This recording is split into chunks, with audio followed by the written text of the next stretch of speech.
Icône du numérique chez la Gen Z, il a construit un véritable empire sur YouTube depuis le bureau de son père. Aujourd'hui sort Merci Internet, une série documentaire réalisée par son meilleur ami Théodore Bonnet. On revient sur le parcours de Squeezie, celui qui s'est imposé comme leader dans la création de contenu en France.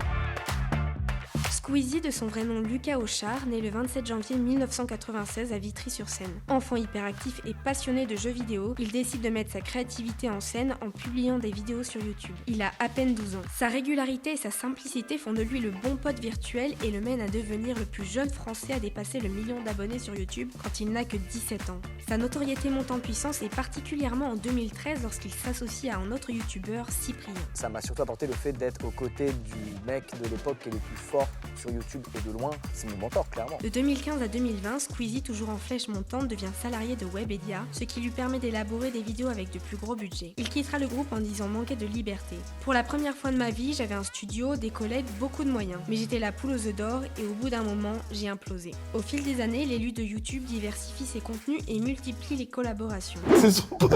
C'est ton pote. Quoi?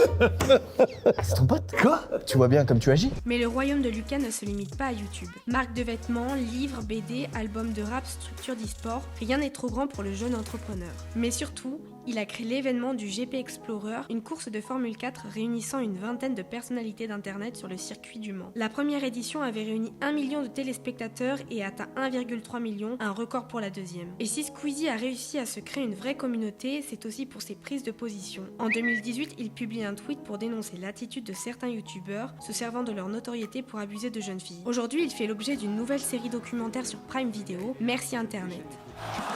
Je pense qu'il n'y a pas un jeune qui le connaît pas. Le but, montrer l'envers du décor, mais surtout le travail accompli. Et vous allez regarder ? C'est incroyable.